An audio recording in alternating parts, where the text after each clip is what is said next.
Has it gotten to the whoop whoops yet? Oh, jeez. Hello and welcome to the Hackaday Podcast. I'm Elliot Williams. And I'm Kristina Panos. This is episode 293. We'll be talking about the power of poke, folding butterflies, and the CRT effect. This week in Hackaday News, breaking news, the 2024 Supercon SAO contest deadline is extended. I guess if you read Hackaday on Tuesday this week expecting to see the end of the contest, it didn't happen. It's going to happen on the 22nd. Get your SAOs in. We've actually already seen 3 new entries since then, with 3 entries that made it in under the new deadline that wouldn't have made it in under the old one. And that's always good to see. Well, part of the reason for this is that there were 2 vacations in China that caused people to have unexpectedly long waits for a lot of these parts. We'll get to judging on the 22nd instead. Have you seen a bunch of the SAOs for this one? I have. They're great. There's a bunch of new ones I haven't looked at, but I've seen at least the first 2/3, and there's a bunch of great ones. Yeah, that was a totally loaded question because you've written up like four or five. I can't even think now. Maybe more. Yeah, a whole bunch. They are really great. And, it's a minimal enough project that it gives you freedom to just kind of screw around and experiment. And a lot of people have been doing that. Oh, yeah. That's for sure. I think we have all the final parts of the badge back together now. I don't have them all in my possession, so the pictures may not reflect it, but next week sometime, probably maybe Tuesday, Wednesday, I think we should do a badge reveal and write-up. And that'll give anyone who's out there wanting to absolutely custom design parts that'll go along with the badge to have the DXF files and stuff that you need to start planning something like that. I know some people have been like, hey, can we do a badge case for this one? And I think Tom's reply was, you can, but you're going to need the files for it. It's definitely the not squarest badge we've ever made. That's for sure. I don't think there's a single right angle on the whole thing now that I'm looking at it. So yeah, we'll get you the DXF files. And I don't have any other news. So without further ado, let's head on over to What's That Sound? This is a journey into sound. What's that sound? What's that sound? What's that sound? What's that sound? We need new What's That Sound theme music, I think. Here we go.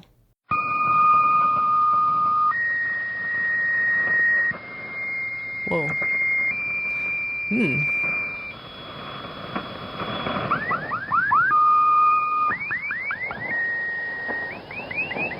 Ooh. All right, give me your best guess. Some kind of test, a very long test. Along the lines of those XDR tones, the XDR tone burst. Remember that? I do. It's not right enough that I'll give you credit, but it's not wrong either. Okay. Congratulations. Do I get a half shirt? A little crop top? You get that. Oh, that's hilarious. So if you listeners out there know what it is, head on over to hackaday.com/podcast. Scroll down to where it says, What's That Sound? Fill in the form with your handle, your best guess, and we'll pick among the right answers next week. All right, well, let's head on off to the hacks. I wanted to start off this week with a really nice demo of what actually causes warping in 3D prints. And this is something that I know I used to experience a lot more back in the old days, but David Malawi is experiencing it a lot these days because he's doing metal 3D prints, and metal 3D prints warp a lot. And insight from doing metal 3D printing led him to kind of figure out a great demo for how to show you what makes your regular old plastic PLA prints pick up off the bed when you print those long strips in particular. And his experiment is lovely. He takes a bunch of long, thin electrical tape, stretches it, puts it down, stretches it, puts it down, stretches it, puts it down. And by the time he's got 5 layers of it up, the force from it pulling itself back together makes it curl up at the edges. And that's exactly what's going on with your 3D print. You put down hot plastic, that hot plastic cools, it shrinks. And if you do that over and over and over again, long line, long line, long line, all of them aligned on top of each other, long, thin lines, just the force pulling inward is so high relative to the surface area that it's sticking to the bed, it's gonna curl up. And you can't beat that, basically. I said I used to suffer this a lot back in the day because ABS plastic shrinks a lot more than PLA when it cools, and it just is a warping nightmare. David's solution here is what they use in metal 3D printing, and it's one I highly recommend. And in fact, we've recommended it on Hackaday as early as 2011 was the earliest reference to the solution I could find. And the answer is you break up those long, thin lines. If the problem is that it's, you put down a line that's like 10 centimeters long, you just cut that into 2 or 3 lines. And he does it by changing his design. Here he's printing like a thin shell-like piece, and he just puts a little wiggle in it in the middle. There's a bit where he can make it take a 90-degree turn and then take a 90-degree turn back to go back up to where it was. And that, takes the forces and it puts them out of line with each other and breaks it up. And that can be enough to make the print stick to your bed if that's your problem. The 2011 solution that I'll link for you in the show notes here is to basically put holes in it or to put like super tiny little gaps on the plate so that it doesn't even affect the print structurally, but just like a 1-layer height gap is enough so that the part that does stick down to the plate doesn't experience these strong warping forces. If you put a couple of these gaps along its length, break it up into 3 or 4 sections, problem solved. I mean, if it's not just that your bed is dirty, clean your bed. But if it's not just that your bed is dirty, if it really is one of these long, thin pieces warping, basically the only good solutions are to change your design. And so you either put a wiggle in it, or you put some little arches or some little gaps or some little free spaces, whatever you can do to just break up this long, thin line, and you'll be good to go. Sounds good to me. Put speed holes in it. For my first hack, I chose Wenting Zhang's Have You Heard of the Liquid Powder Display? I had not heard of this, but it is very cool indeed. Wenting spends the first part of this video comparing this device to conventional LCDs and the sharp memory LCDs, of which it is really neither. After a bunch of research, Wenting found a helpful paper describing a, quote, quick response liquid powder, end quote, that seemed to also describe this display. So how does it work? By moving electrically charged powder to flip pixels from black to white, which is sort of similar to e-ink displays. And if you're interested in reverse engineering displays, check out the section about identifying the driver chip and pinout. The first thing that came to mind as soon as Wenting said the word powder and described the surface as silvery was the Etch-a-Sketch, and I'm not alone. A commenter said that as well. But I think it looks really cool. Absolutely. It looks kind of powdery. Yeah, Wenting is like my display hacker hero at the moment. And I was super happy to say, actually, that he's going to be at Supercon talking about his e-ink experiments. So not entirely unrelated to this one. Nice. Stay tuned for that talk. This display seems like another one, right? Like this is the weirdest display I've ever seen. Maybe there will be one on display in we'll the see display. Ooh, that would be cool. Yeah. Oh, maybe I'll shoot him an email and ask him if he can bring one. Nice. Because that would be fun to see. Yeah, for sure. It looks pretty. It's so pretty. My next hack comes from Vance Vagel. This is a phone, a ham radio. Relax, it's both. This is a really cool project. Basically, and I didn't even know these things existed, Vance finds an amateur radio module. And this is it looks like it might be, an inch wide by maybe 2 inches long little metallic box that inside of it has an amateur radio band. I think it's like the 145 megahertz tuner and transmitter in it. It's like a radio in a module. Combined this with an ESP32 development board and a USB plug and a nice little 180-degree USB adapter, 3D print a case for it, and glue it on the back of your cell phone. You could plug it into the cell phone through the USB, and his software that he's written on the ESP32 then interfaces the ham radio with software he's written that goes on the cell phone. the result is that you've actually got the ham radio working through the cell phone and completely working through the cell phone. Like you can tune it around with your finger. You can keep lists of your favorite stations on your cell phone. You can flip up and down. You could click play and it lets you talk into the cell phone and you are broadcasting over the ham radio bands through the little radio on the back. It's absolutely cool. But then he's also implemented some digital modes so you can send text messages through this thing. So if you have a friend who has one of these devices, you can send them text messages. Vance's app on the phone actually like has kind of a text interface to it. So it's fun. You can, hear the bleepy bloopies that it's encoding the data as, but then poof, the text shows up. I actually didn't check out which digital mode it is that it's using.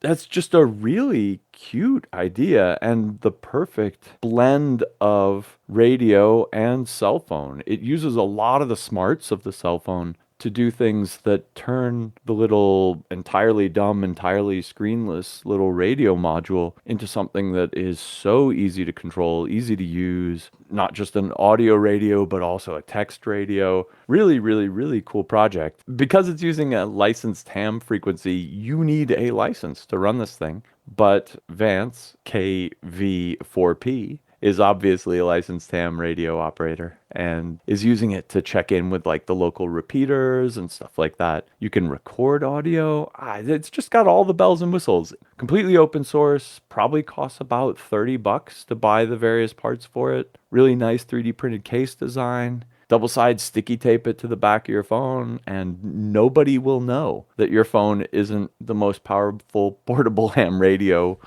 like handheld you've ever had, or at least the most nice to use with a big display. My next hack comes from Joshua. Symbolic Nixie tubes become useful for artistic purposes. Now, when we talk Nixie tubes around here, we're usually discussing a really cool clock of some kind that uses numerical Nixies.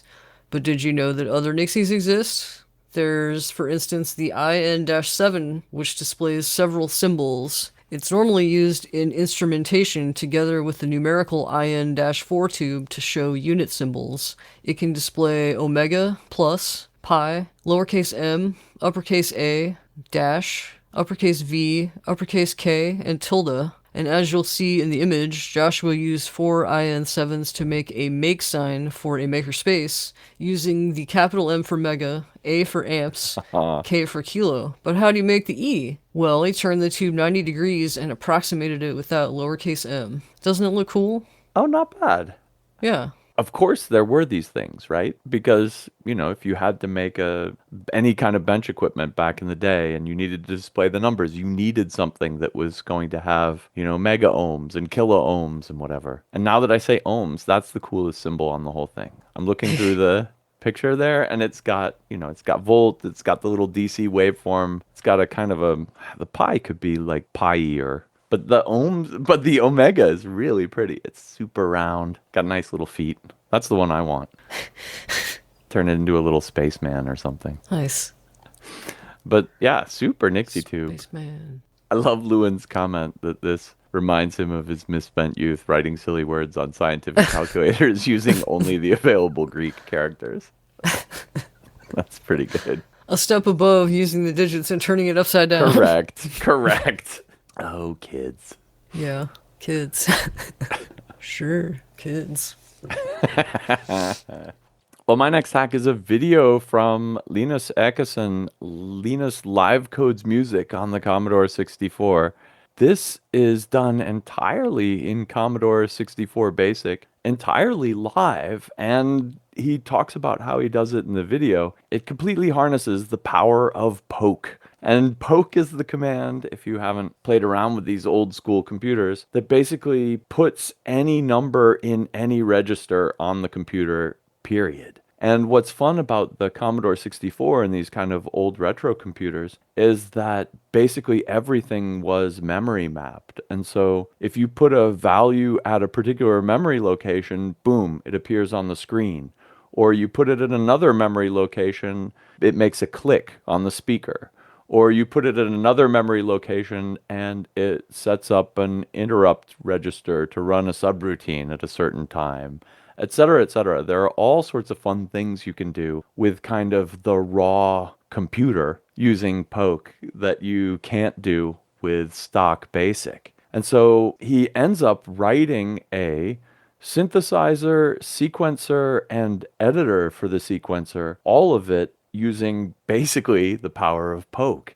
What it does is it runs a really tight main loop where it just reads in data from the program itself and stores this in memory. It does this fast enough that when he's writing to the sound registers, it's making different notes. The only trick there is to then make them update at the right frequencies to make the pitches he wants. And he goes into how he does that. That's by putting other numbers using this Poke scheme into other timing registers.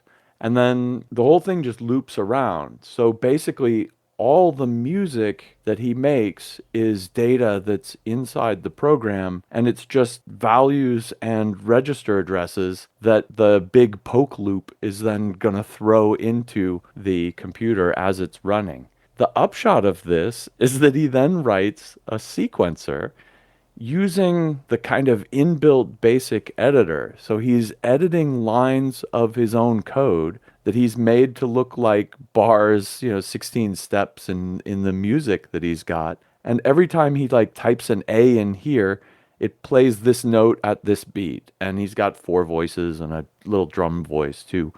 He can actually kind of live code by changing the program that it's running on the fly to put different values repeatedly into memory to make the thing play music. It is absolutely bonkers. And what I think is lovely about it is that he just kind of parasites on the basic editing features. You'd think if you wanted to write a music editor, oh man, you'd need to code up the editor. No, he doesn't, because the music is in the code. He could just use the BASIC's inbuilt editor to be his music editor because the code is the music. It's the craziest thing I've ever seen. It's an absolutely lovely, lovely piece of work. And by the end, he's noodling around and manages to come up with a really nice short bit of chiptune music out of it. And you get to watch him do this live too. It's really, really fun. And if you haven't seen any of Linus's previous music works or Commodore 64 hacks or crazy, insane minimalist demos, you should absolutely check out his YouTube channel and the links we have in the article here. He's just, he's one of my heroes. He did the most amazing combined graphics and audio demo with the AVR Mega 8 back in, probably 2008, when it was still a current microcontroller. Before Arduino, before everything, he had this thing putting out audio and synchronized color video all on this chip with 8K of memory in it, doing it all completely live on the microcontroller. I saw that. It just, completely blew my mind at the time. I think, honestly, his 256 byte long demo that I linked in this article, A Mind is Born, you should absolutely check out. And his write-up is fantastic. It's 256 bytes. That's nothing. You couldn't even, it's less than the Hackaday article that I wrote up to write about it. Even just the characters in ASCII, it's half the size of the length of that. And, of course, it's a tenth of the size of his detailed write-up of how the code works. But that's cheating. He had to use assembly language for that. Here, it's really sweet, just kind of old school computing. And it reminded me how nice it is to have a simple interpreted language where the beauty of BASIC is you could be typing commands, hit enter, and it runs it. Or you type 10 and you hit the command and it stores that for you for later. And you can change individual lines on the fly and rerun the program. And with this one, where it's going always in a loop like that, it makes for this very wild and fluid kind of interactive programming experience. And because he's doing it all at the super low level using Poke to actually put bytes in memory, he's able to mix kind of data and assembly code and, just the kind of raw peripheral access all at once with a freedom that lets his mastery of the Commodore 64 run wild. And go watch the video if you like retro computing. It's amazing. Well, speaking of retro things, my next hack comes from Stephen Walters. Are CRT TVs important for retro gaming? Now, no matter where you land on the CRT versus modern digital display debate when it comes to playing vintage video games, this is a great video that covers pretty much everything you'd want to know to come to an informed conclusion. The story begins with Stephen trying to score a CRT online but locally and failing. But then it happened. A free 13-inch TV fell from the sky and landed on the side of the road in front of him. It was nonetheless in good condition, although the picture really left a lot to be desired when it came to the sprites and things, and it was cut off and just not a good find. But he had the taste for it. He scored another one and another one and another one until he settled on a silver Sony. And one of the cool things is he tells the model numbers of each and every TV as he goes along, because it annoys him when people don't give the model numbers. I can see that. So Steven spends a lot of time discussing the way CRTs work and the reasons for early TV standards. I'll spare you the details right now, but early gaming consoles like the NES and the Super NES were designed for half the number of visible scan lines, which would then be filtered out by the analogness of the CRT itself, its skippy connectivity, or both. As Dave Roundtree teases in the write-up, we touched on this subject a while back and had the opposite opinion, which certainly keeps things interesting around here. What do you think? Let us know in the comments, but be nice. Hackaday.com/podcast. More on that in a while. Nice. It goes into everything about the role of the screen in video games of the time. And it's just astounding. I learned so many things I didn't know. It's unbelievable. I mean, Yeah. some of it's detail that I don't think I care about, like, which cables produce the fanciest signal or whatever. But his demos of how the combination of the scan lines and kind of the black mask or whatever on the screen makes the graphics look a lot better is absolutely 100% true. He also points out that there's a latency issue that, especially if you have a modern LCD screen and it has to interpret this old video signal and then display it, it has to go through all sorts of processing and upscaling to make it work with this modern screen. And that can really cause actually noticeable, feelable 20 millisecond, 30 millisecond lag sometimes between you playing the video game and it showing up on the screen. Humans are adaptable. It's something we can work around, but it's not the same. And if you do it on an actual CRT, of course, it's drawing the scan lines as fast as it can get them. So the lag is essentially zero. And when you combine that with the interlaced thing, which I didn't realize was such a big deal, but he gets into that a lot. Old screens would draw kind of all the even lines and then all the odd lines in the next frame, and then all the even lines in the frame after that, and all the odd lines in the frame after that. And so you might think that even though a complete picture is only being drawn 30 times a second, but the fact that these scan lines give you half of the picture 60 times a second makes movement kind of a lot smoother and easier to follow and snappier. And so it's actually a really neat point that a lot of the ways we interact with video games, fast movement and, no lag and all of that, hasn't been as good as it was on these kind of 1990s level CRTs until fairly recently, until the last 5 years or so, in terms of just kind of interactivity with the game.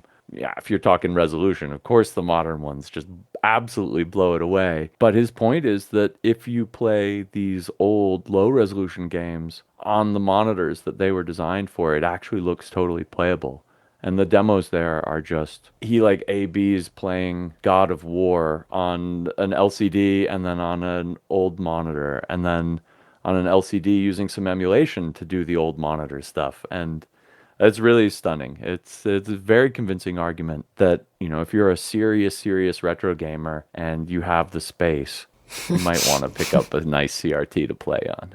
I play on, a 13-inch in my office. CRT? Yeah, I play a Nintendo 64 exclusively. A 64 on a CRT? Yeah. The way God intended. Yeah. Good for you.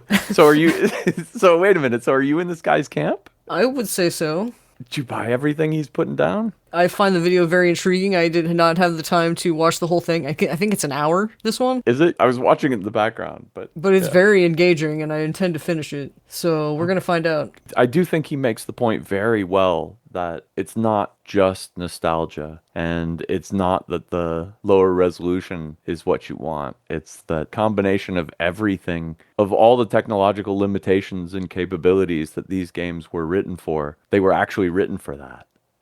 And not surprisingly, they look best when displayed on that. So there. Yeah, so there. I buy it. Steven, you convinced me.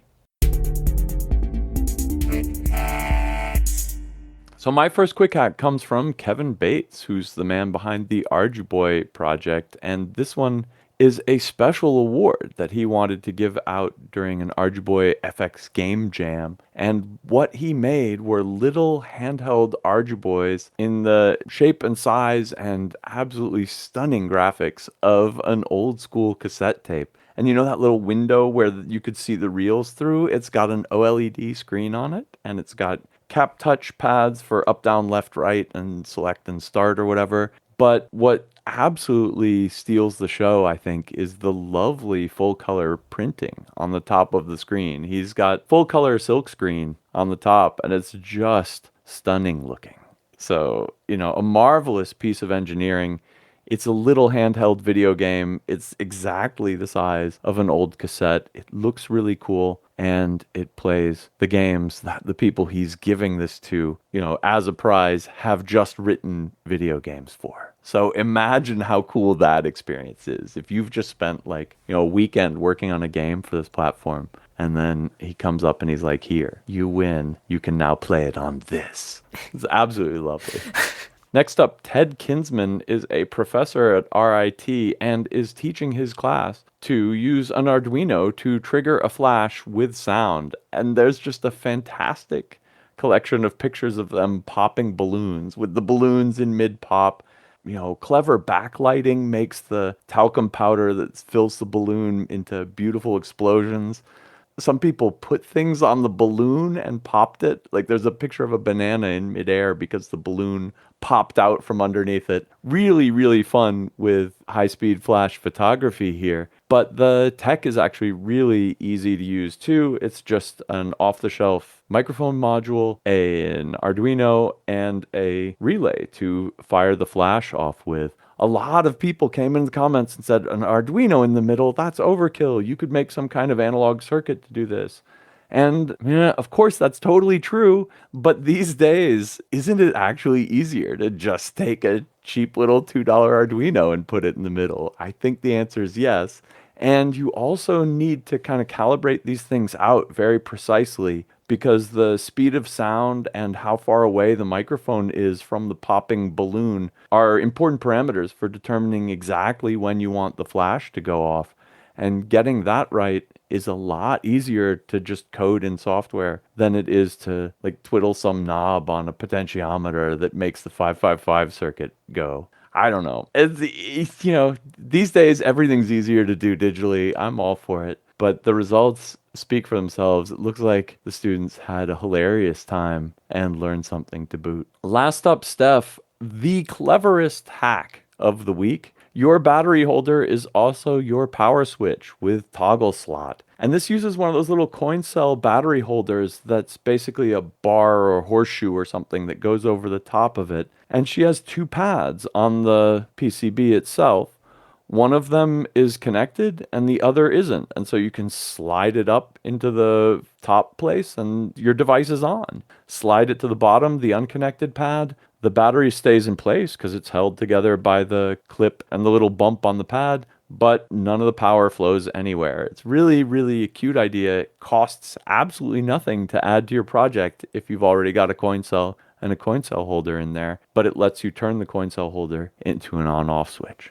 That's pretty cool. That's just mesmerizing GIF. I'm normally like, yeah, we shouldn't use GIFs in the featured image. And then I'm like, okay, with this one.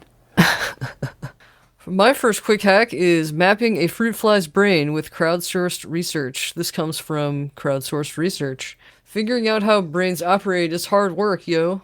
even if you're talking about the minuscule brain of a fruit fly. But thanks to some recently crowdsourced research, science made a big leap forward in the form of the Flywire Connectome map. Basically, they painstakingly pieced together connections between individual neurons using high-res electron microscope data.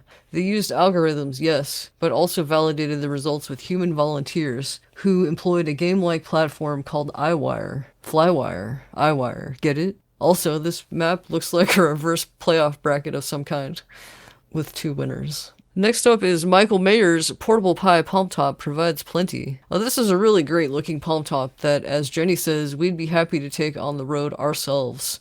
There have been a lot of highly portable laptops that utilize one Raspberry Pi or another, and this one is no exception. But it does look especially slick, and the files are open source. It uses a Pi 02 and a 7-inch wave share display to hide it. In the bottom half, there's a 40% mechanical keyboard and a pair of 18650s comfortably nestled behind it. Next up comes from Dr. Volt, using the 555 for everything. What have you done with a 555 lately? You probably think you've done all there is, but Dr. Volt is here with 5 more circuits that you may have never even heard of. Maybe you don't need a microcontroller after all in that next project. Ooh, whoops. Maybe you can do it with a 555. The circuits include applications for digital inputs like a debounce circuit and a toggle switch. A 555 can also protect batteries from deep discharge, and a tweak to that circuit turns the 555 into a resetting fuse to protect against short circuits. Fifthly, Dr. Volt creates an audio amplifier that isn't that great, but it's better than no audio amplifier at all.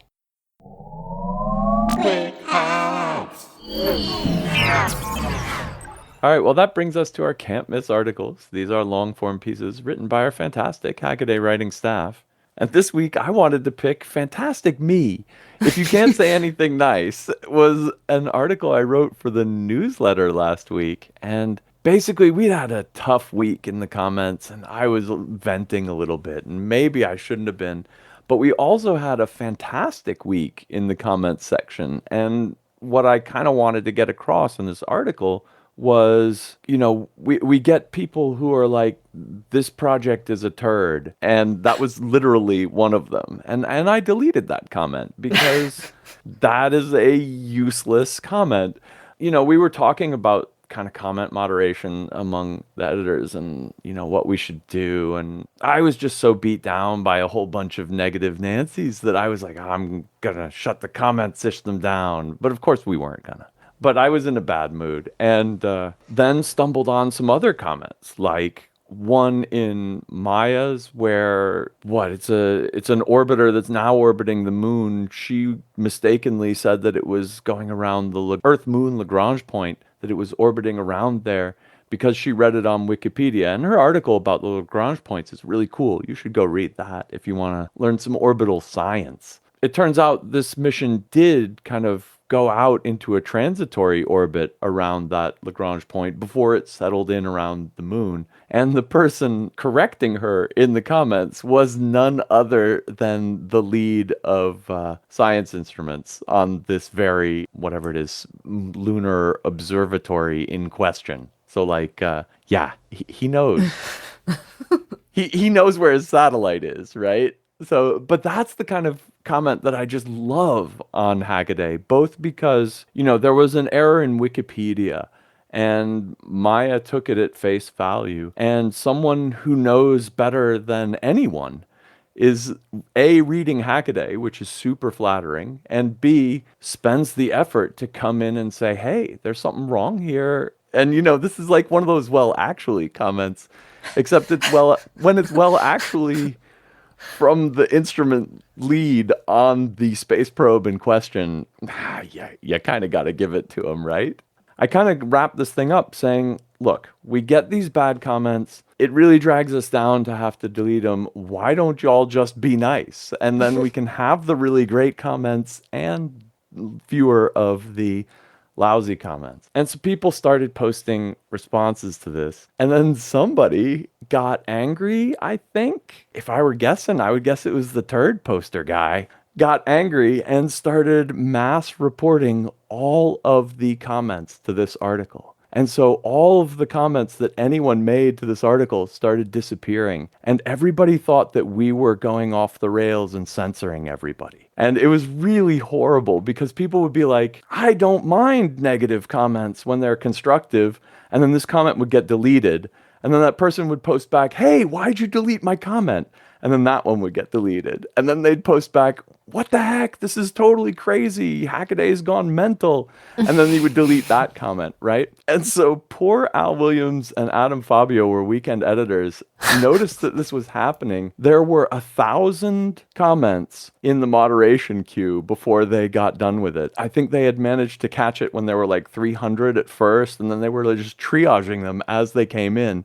But like anything anyone was commenting was kind of getting removed from the website in almost real time. And the person was even meaner than that. They took some people's comments and just deleted them even on other articles that they'd responded to. And so, for instance, Lord Nothing, who is a longtime Hackaday reader and quite a hacker in his own right, actually, had his comments deleted across the site.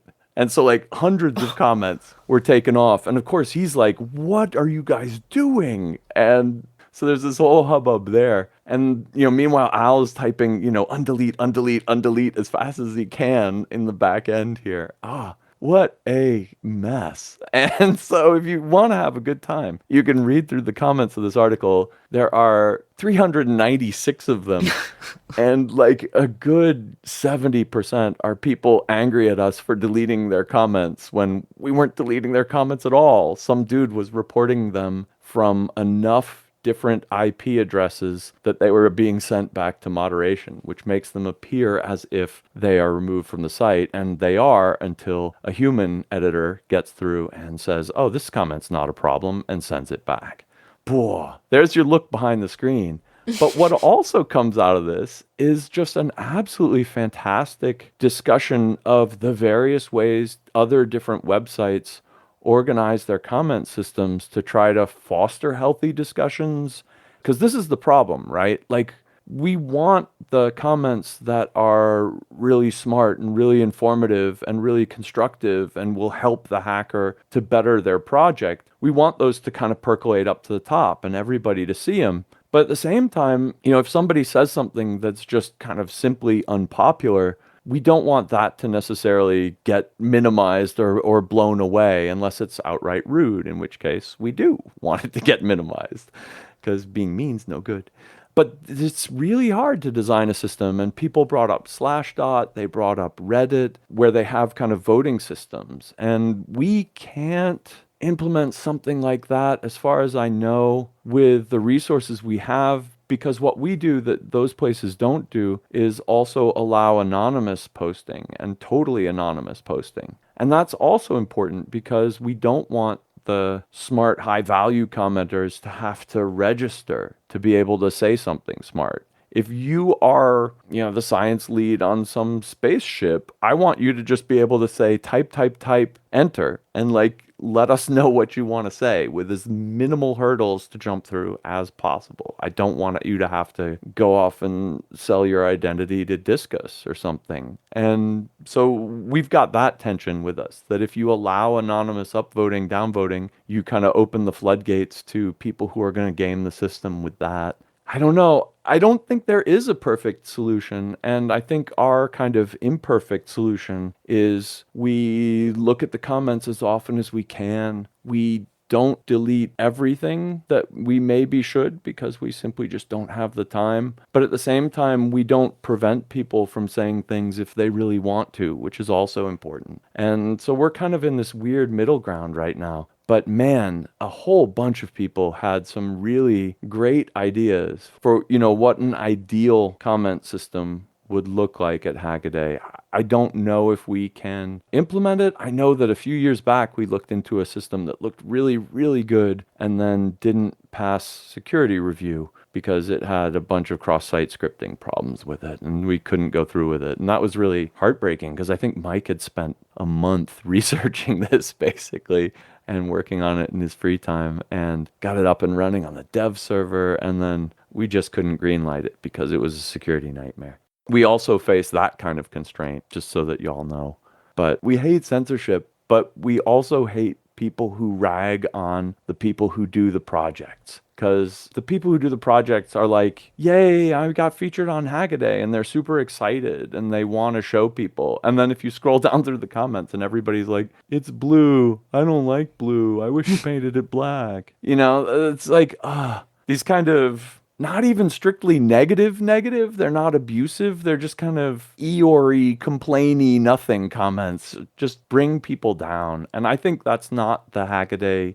That's not the Hackaday motive. That's not our game here. Our game here is to encourage people who are doing awesome projects to continue doing more awesome projects, to make their projects awesomer. And constructive criticism and, hey, did you try this? Did you see that? Have you, maybe you should work with this person, that sort of stuff. These kind of constructive bits really help push the hackers forward. And that is, at the end of the day, our game here.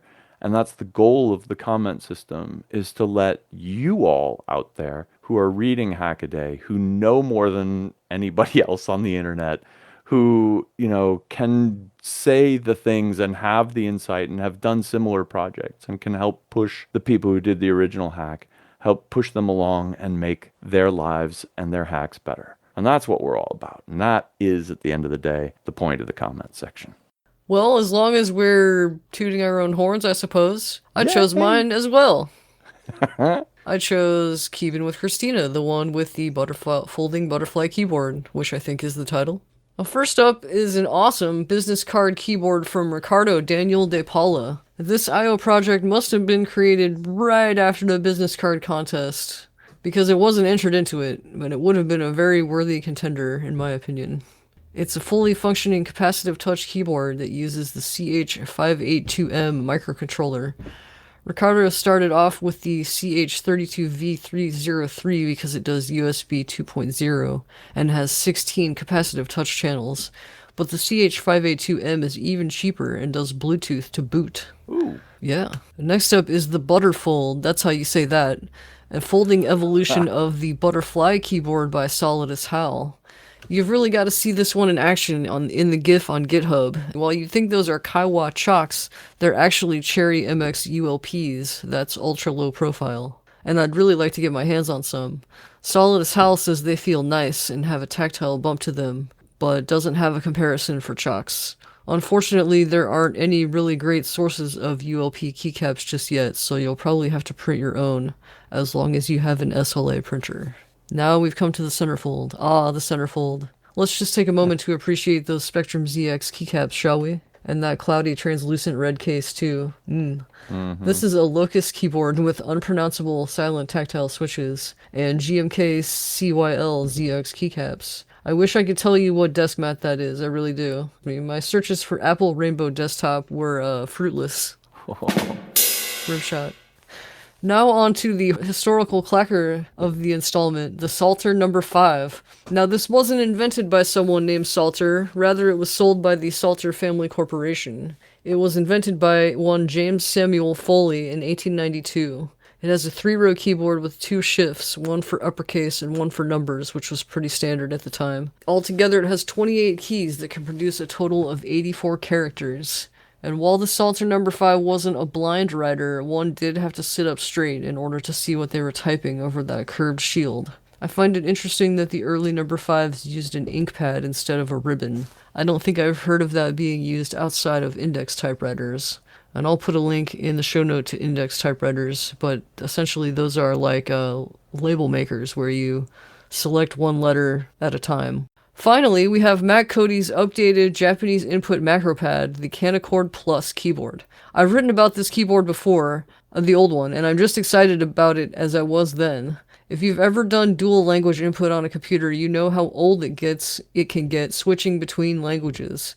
And besides, wouldn't it just be much cooler to have a separate keyboard simply for entering Japanese, or whatever language you want?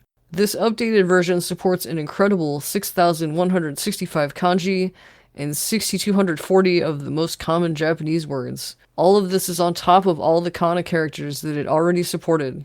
And now there's a touch screen and everything. Be sure to check out the hardware section of the repo. I say that every time, but it's very comprehensive. Very cool. And he plans to update it with the Pi 2. I think you need a keyboard for everything. I think this is like the logical extension of the macro pad thing, right? Like a macro pad is so handy when you have, a small set of whatever 16 functions that you need to do like in a CAD program or in an audio editor or whatever. Like if you have a macro pad, you will find a use for it everywhere. But this is like that for multilingual people. It's like, oh, here's my English keyboard. Oh, here's my Japanese keyboard. I think that's a lovely idea. I think you need a keyboard for every application. Oh, yeah. I don't disagree, of course. As you might imagine. I mean, what's a calculator if not a custom keyboard on the side for adding and subtracting, multiplying and dividing? This guy gets it. Like, yeah, right? This guy has no more desk space, but he gets it. Yeah. Yeah. If you really want it, you'll make space, probably. At least for a little while, if you're me. Until something shinier comes along to sit on your desk. I haven't asked in a long time. What's the shiniest thing on your desk at the moment? I've been making tiny furniture, especially Memphis style furniture. Okay. And my father-in-law bought me a bendy Japanese pole saw. Yeah? Yeah, it's really cool. Right on. And it actually is shiny. Damn it. Of course. Of course it is. Yeah, but you can really make really fine cuts with it and such. What about you? Nothing shiny on my desk. I got a pile of SAOs that are waiting to have their photos taken to be, and I guess the new Supercon badge. Yeah, that's right. I'm sure people would love a photo of that. I will get it done over the weekend. Nice. That wraps it up for this week's Hackaday Podcast. Thanks very much for listening. If you want to follow along with the links, you will find them at hackaday.com/podcast. And if you see anything cool or do anything cool, you make Hackaday cool by sending us an email, tips@hackaday.com. And until next week, keep on hacking. Cat, keep it down. Oh, how did this guy pronounce his name? Vagel. Okay, good. Bagel? Vagel. Oh, Not bagel. Not bagel. Oh, it's so farty. I love it. Okay, I'll unsay whatever I said. Little from column A, a little from column B. Scratch the whole thing. We got some good meow footage of her in the beginning.